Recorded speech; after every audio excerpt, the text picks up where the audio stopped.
I'm Damian DiCola, Sales and Marketing Director at Shenango on the Green, and you're watching Titantown Sports.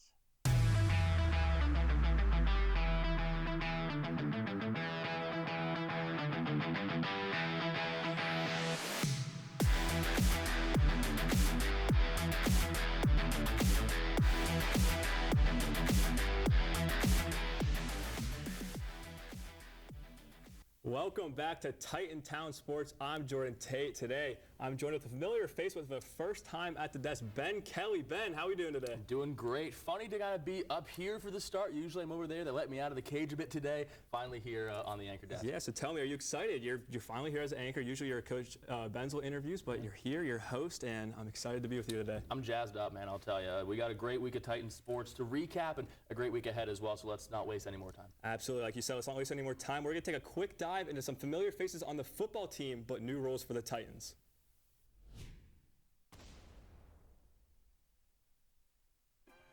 Welcome back to another edition of Prime Cuts. I am RJ Scott, and we got a good one for you today as we highlight these former players who now coach for the Westminster Titans football team, so let's hop right into it. Marcel Smith-Austin was an explosive, reliable, and a playmaker who stretched defenses and delivered in big moments. From Sharon, Pennsylvania, he made his mark as a wideout with touchdowns and game-changing catches. Now he's teaching the next generation of receivers how to play faster, sharper, and smarter. Every cut, every release, every route, his players learn what it takes to attack defenses with precision, and Marcel knows the grind because he has lived it.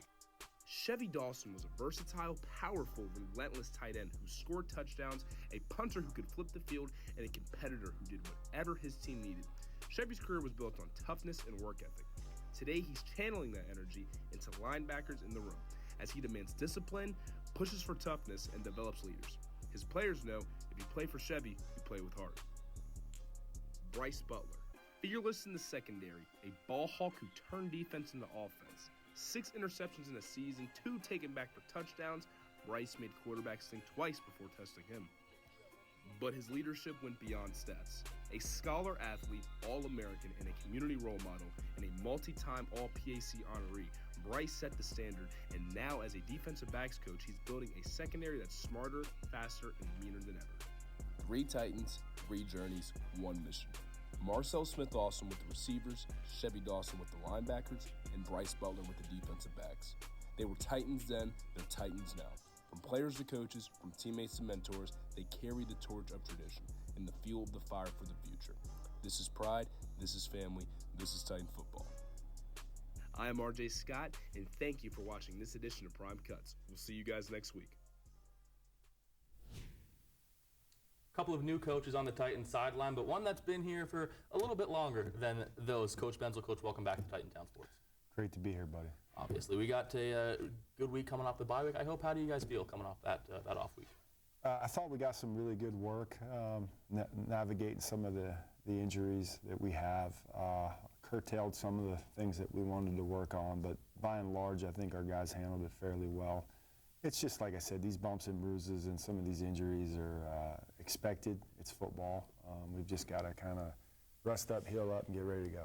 And I had the chance to play fan, watch the other PAC games as they unfolded. A lot shook up in week 4, maybe not as expected. So when you watch the teams and look across the PAC, what gives you confidence that this is the group that can get it done against any opponent?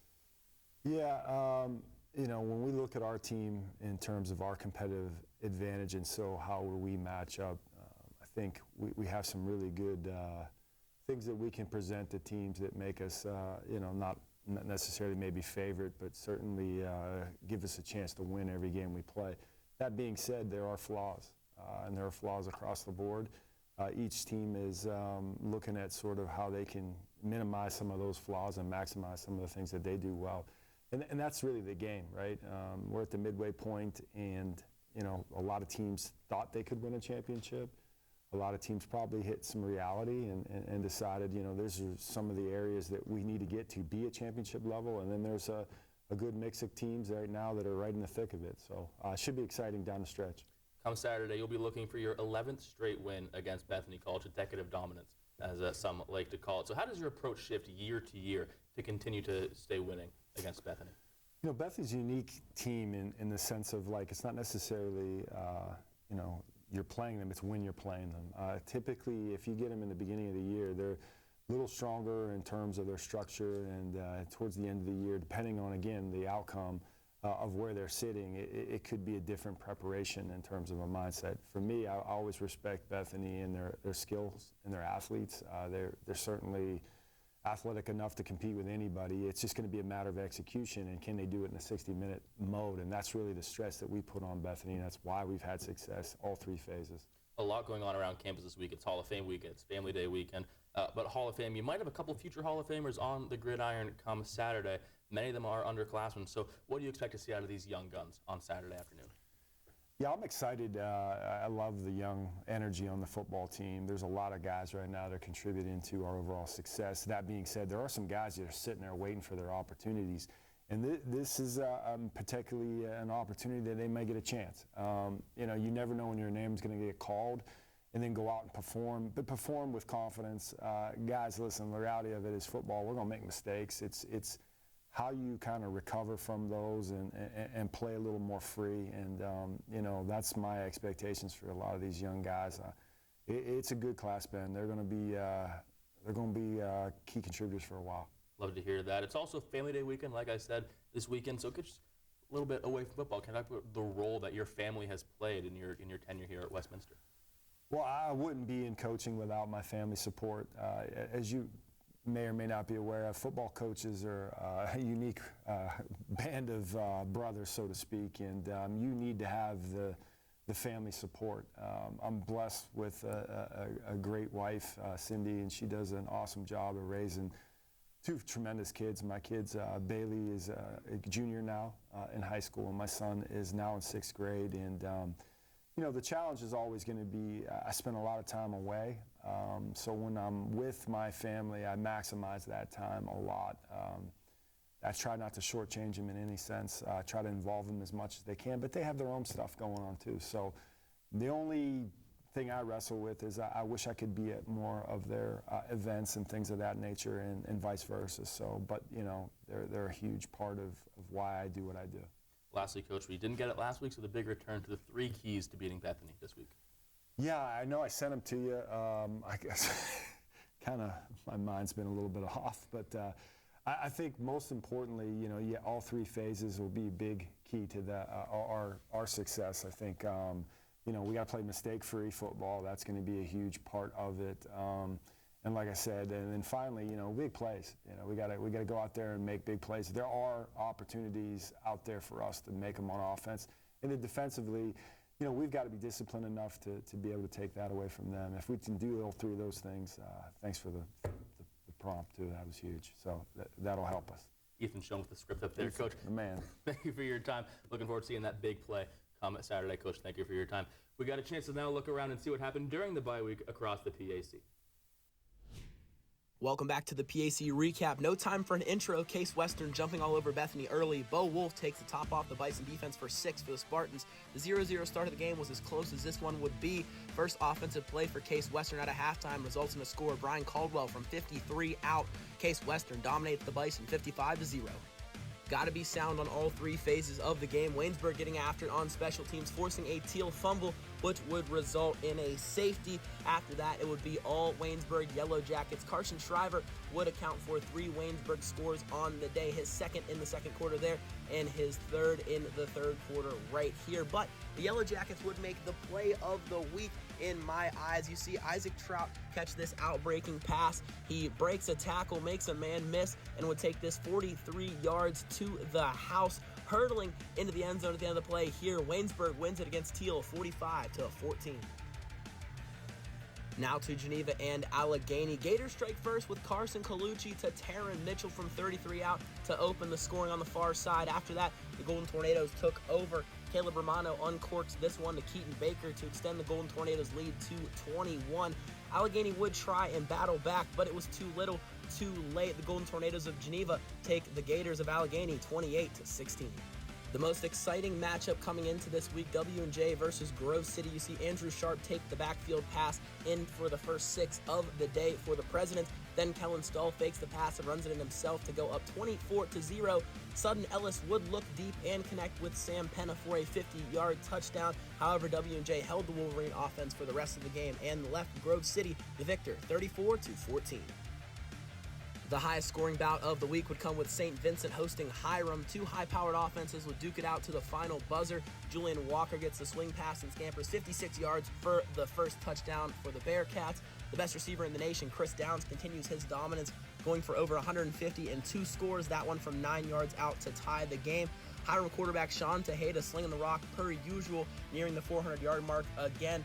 Kevin Dykes after the play, making men miss and scoring the touchdown there. Jake Phillips would answer back with a Tristan Doy touchdown from 27 yards out. Back and forth all game, 8 touchdowns in the second half, but it will be the Terriers getting the win, 40-38 over the Bearcats. That was your PAC recap for Week 4. Now back to the guys at the desk. As we know, the Titans did have the week off, but there is your recap for last week's PAC action. Let's take a quick look into the rankings around the PAC. Starting us off in the 1 spot is Geneva. In the 2 spot is Waynesburg, 3 Westminster, W&J right behind them, 5 Hiram, Case Western at the 6, Allegheny 7, Grove City 8, Bethany 9, St. Vincent and Teal at the bottom. Yeah, W&J getting a really, really big win on the regionally televised game against Grove City. Big upset. Not a lot of people saw that one coming. Grove City still in the top 40 of the Division III rankings, though, so interesting to see how that's going to shake out going forward. But Jordan, going around to women's basketball, our own Maddie Syka had a bit of a heavy heart playing these last few years. Ethan Kurtz caught up with her, and more on that.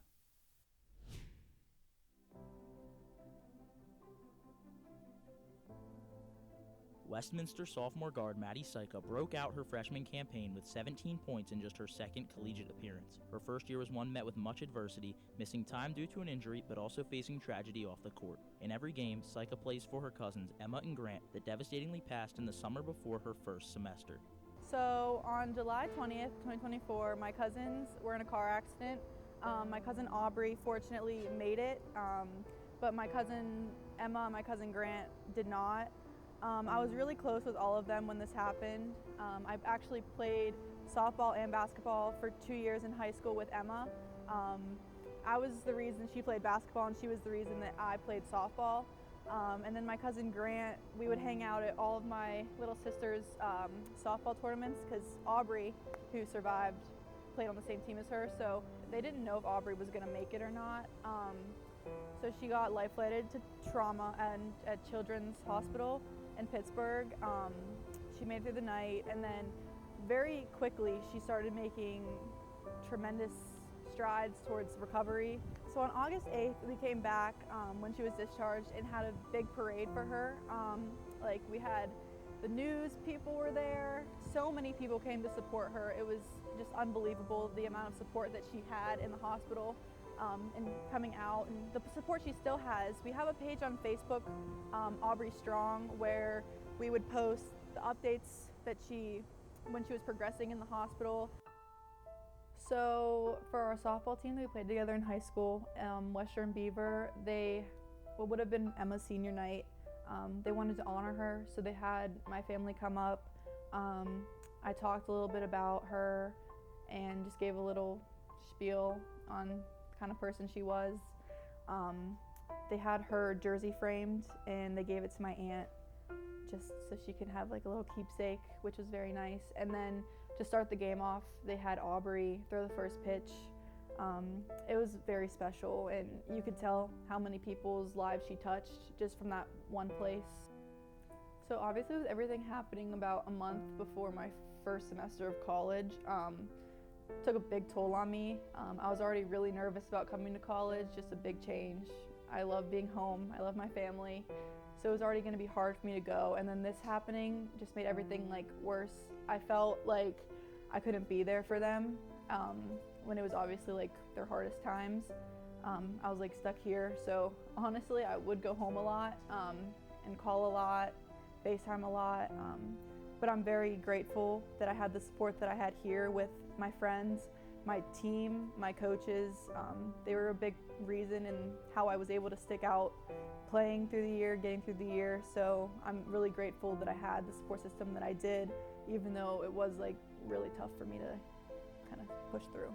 Every game I played, every practice I practiced was all for Emma and Grant. I had their number on my shoe, which was 17.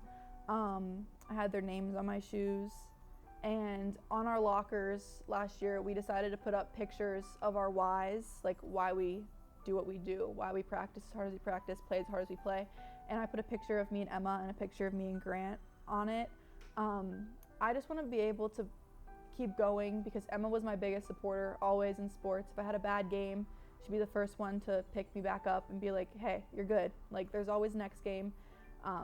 Every time I had a good play, she was the first one to jump up on the bench at basketball and cheer for me. First person on the softball field to cheer for me. Grant, he's just so positive and would always like just talk to me about sports, and he played baseball, so it was just, and even like anyone that he played baseball with would tell you how much of an inspiration he was and how he kept everybody up and cheering and how he was always positive no matter what. So yeah, I played for them knowing that they couldn't play anymore for themselves, just having that in the back of my head and knowing that I'm doing it for them, I'm doing it because they can't, really kept me going. I ended up getting a tattoo on my shooting hand. It was a heart from a note that Emma wrote me, and I got 2 of them. I got a blue one for Grant because that was his favorite color, and then a green one for Emma because she was really big on mental health and making sure people were okay even when she was struggling. So just knowing that I have them with me through every game, through every practice, through every lift gets me through and makes me push myself harder.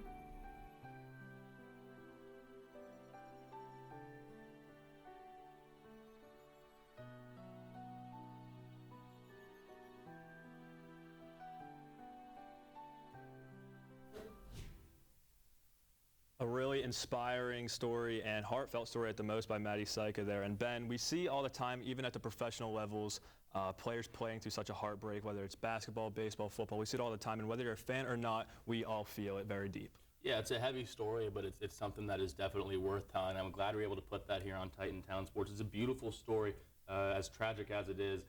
A lot of kudos to Maddie Syka for being able to have that mental fortitude to play through it. And I know her family members looking down and smiling on her. Absolutely, and that is something that also does make sports great. It is a moment that I feel everyone can come together, again, whether you're a fan or not, and support one person. Maybe eventually you become a fan of that team. But as we segue over, down the street last week, Wilmington High School hosted the high school football game of the week. Let's take a deeper dive into that.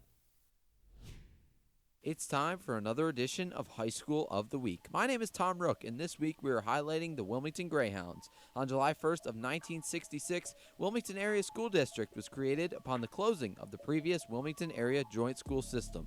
Located right up the road from Westminster College, Wilmington students can participate in academic programs at Westminster. The Wilmington Area School District said, "Community and organizational groups characterize Wilmington Area School District as a good educational organization with good teachers, great communication between students and teachers, a high level of parental involvement, and a genuine interest in providing a solid educational foundation for children." The Wilmington Area School District is categorized as a 2-county district located in both Lawrence and Mercer counties. The district stretches over a large 111 square miles. Looking at Greyhound athletics, Wilmington's football program stands out. In March of this year, the Wilmington Area School Board voted to rename the Wilmington Football Stadium to Terry Verrelli Stadium. Terry Verrelli, a legendary coach for the Greyhounds, totaled 314 wins and is one of only 15 coaches in Pennsylvania state history to cross the 300-win threshold. He coached the program to a state title in 2008 and 2 other state championship appearances in 1988 and 2017. Current head coach of the Greyhounds, Brandon Phillian, played for Coach Verrelli as he graduated from Wilmington Area High School in 2005 and then went on to graduate from Westminster College in 2009.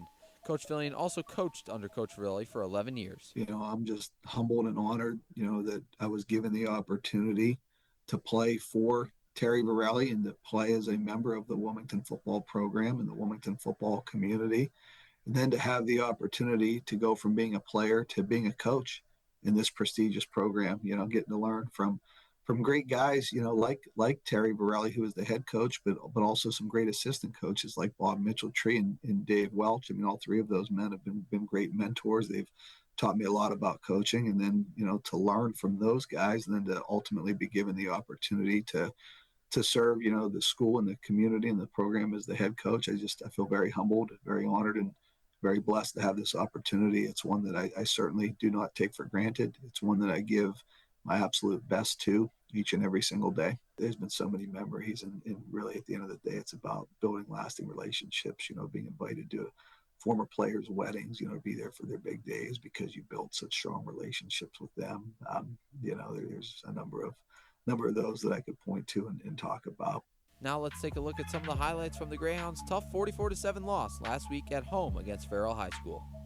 Now Wilmington back in the wing T set, 7:22 left in this first quarter. Miller gonna drop back to pass, going deep, looking for Freddie Zettner, and it's caught. Wilmington, it's a touchdown. Freddie Zettner, a bomb from Rowan Miller, and the Greyhounds are gonna take an early lead, 6-0 here at Terry Borelli Stadium.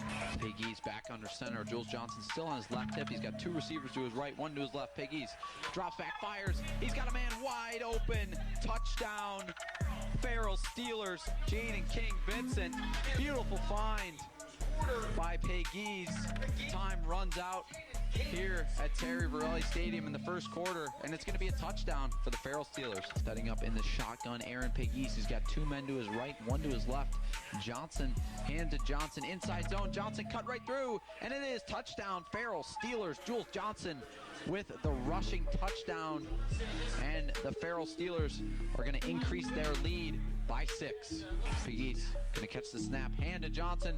Johnson cutting upfield, fighting for it, and he lunges. Touchdown, Jules Johnson. Farrell going to extend their lead once again. 44-7. Wilmington will battle the Raiders of Reynolds High School at home this week, Saturday, October 4th at 7 p.m. Myself and Westminster sophomore Braylon Juzak will be live for that matchup right from Terry Borelli Stadium on your home for Greyhound football, Titan Radio, and TitanRadioLive.com. That's going to do it for this week's edition of High School of the Week. Thanks for watching. For Titantown Sports, I'm Tom Rook. Wilmington High School getting some showcase going on there with Tom Rook, and brand new Terry Borelli Stadium looks really, really nice. It absolutely does, Ben. And we have some actually career milestones over at Mercer High School, where senior soccer player Emma Cameron scored her 100th career goal in a 10-0 win over Sharpsville this Monday. Cameron entered the match with 96 goals and buried 4 on the Lady M's on her senior night, putting her at exactly 100 goals in her high school career. And as you take a look at that view from the tower, Jordan, around all of the local high schools, Grove City is no stranger to athletic success. We see it at the college level all the time. We're seeing it now at the high school level as their senior libero, Brenna Miller, tallied her 1,000th serve, receive, and pass on Tuesday night in the 3-0 defeat at Titusville. West Middlesex Girls Golf claimed a District 10 Class 2A championship for the first time in their program history, led by sisters Kate and Paige Sowers, who shot a 70 and 72. The team score of 233 was just enough to best Fairview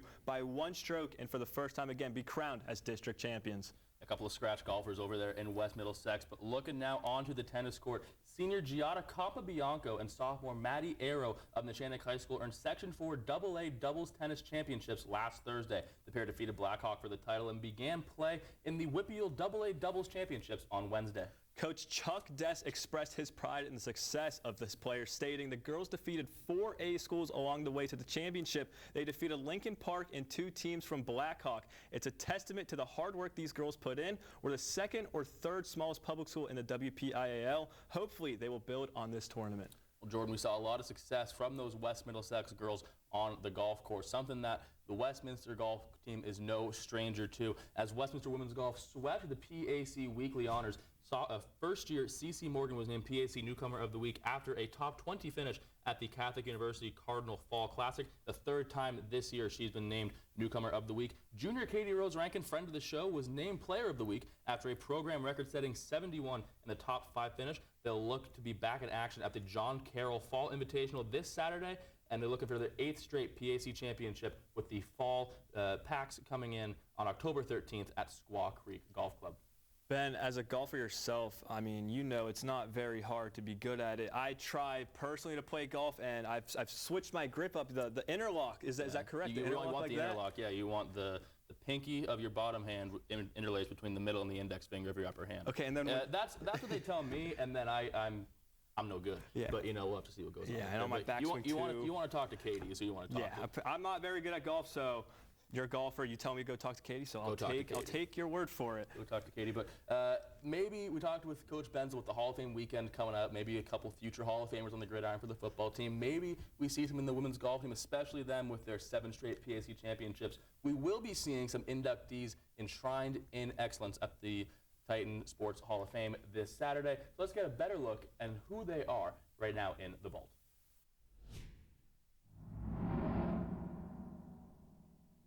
This fall, Westminster College will welcome 7 new members into the Titan Sports Hall of Fame. The class of 2025 features champions, record breakers, and program builders who help define what it means to be a Titan. First, we celebrate with Tracy Hassel-Westrom, class of 2008, and is one of the most accomplished setters in Titan volleyball history.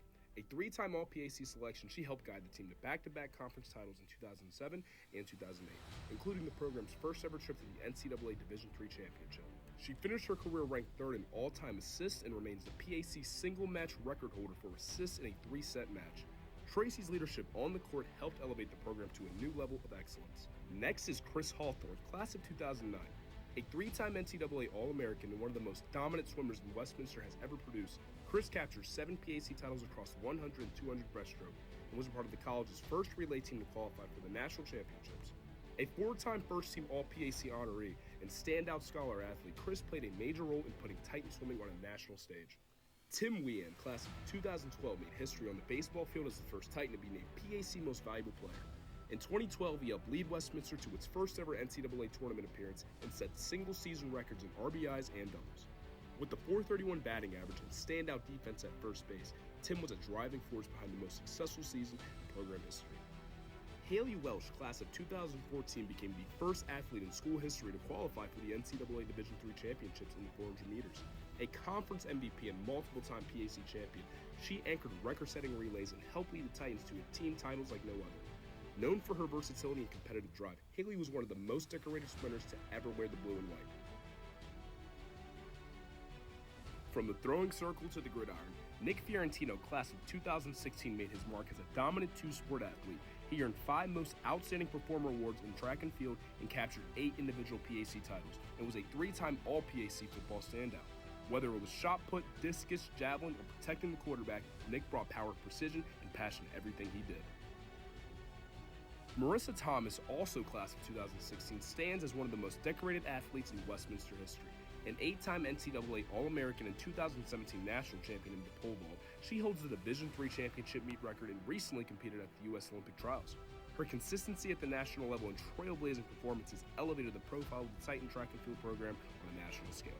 And finally, we honor Sean Toomey with the Meritorious Service Award. For nearly 4 decades, Sean served as Westminster's head athletic trainer, mentoring student athletes, expanding athletic care on campus, and also helping shape one of the most respected sports medicine programs in all of Division III. Known for his professionalism, innovation, and steady presence, Sean's legacy is one of service, leadership, and unwavering dedication to Westminster athletics.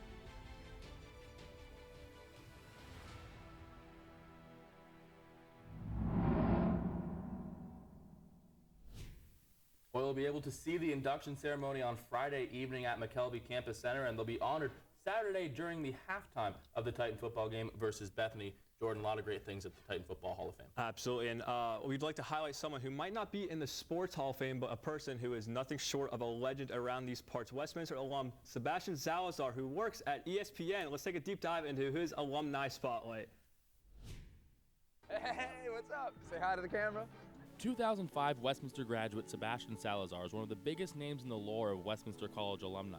He's gone from New Wilmington to the bright lights of ESPN, but still finds comfort and pride in his alma mater. Yeah, I mean, this is where it all started for me in terms of kind of the broadcasting journey. I am so proud of this place and really so proud of my 17-year-old self for picking this place. I think there was a million other places I could have gone or a million other things I could have done at that time in my life. And I remember my first time on this campus feeling like this is the place where I'm going to be able to make the next steps.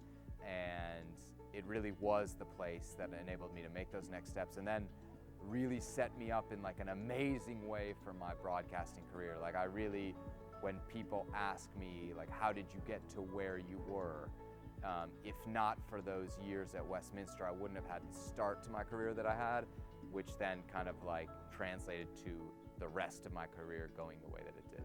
At ESPN, he covered the Little League World Series, World Cups, and hosted his own show covering soccer. I asked him, when looking back, what stands out to him the most? Yeah, I think for me, if I look back over the career, there's been a lot of kind of like really cool moments. I think 2018 World Cup stands out for me because that was an opportunity to cover the Mexican national team, which for me is like my favorite team ever in any sport, and do it in English for ESPN, the biggest platform there could possibly be. That was a dream come true. The next World Cup, I got to take my little show to the World Cup in Qatar and do a show every single day after the last game of the day. Those were kind of amazing professional experience. Trailblazing at Westminster and ESPN, Salazar is responsible for creating this show's name. He coined Titantown Sports when he was a student and loves to see it live on decades later. Yeah, so my sophomore year, I was the sports director at the Westminster Cable Network, and I wanted to brand our sports segments.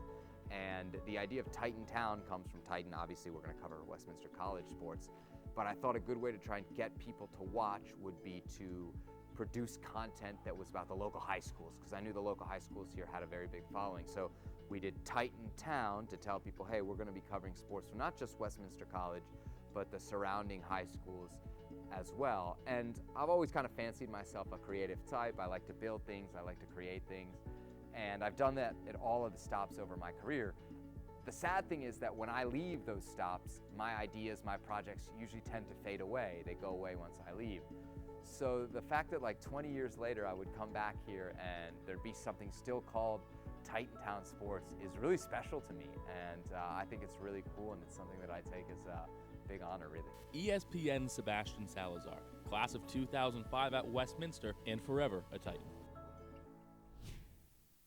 Little fun fact for you all, Sebastian Salazar is actually the pioneer of the name Titantown Sports. And actually, before we get out of here, Ben, a little bit of a debate between the two of us. Would you like to kind of further expand on that? I think they might already know. We're going a bit Vogue here. Fans, we got 2 anchors, 2 navy suits, 2 blue shirts. You're rocking with the tie. I got the tie today. First time wearing the tie, but I don't mind it. We got a bit of who wore it better, so let us know. Maybe we'll see you next week. You think you might look good, but I think I got it. I think the kicker right here. It's the socks. It's the socks. It's the aliens from Toy Story every week. It's a new sock, so who knows what next time it'll be. But you know, Jordan, I think that actually might give me the win. We'll let the people decide. We'll see. Okay. The results will be on next week's episode of Titantown Sports. Make sure you're voting on Twitter and our X and all of our social media pages as well. And you're going to want to go with this guy right here. Jordan Tate, Ben Kelly, thank you all again for tuning in. We'll see you next time. I'm Aiden Fletcher, linebacker for the Westminster Titans, and that was Titantown Sports. See you next week.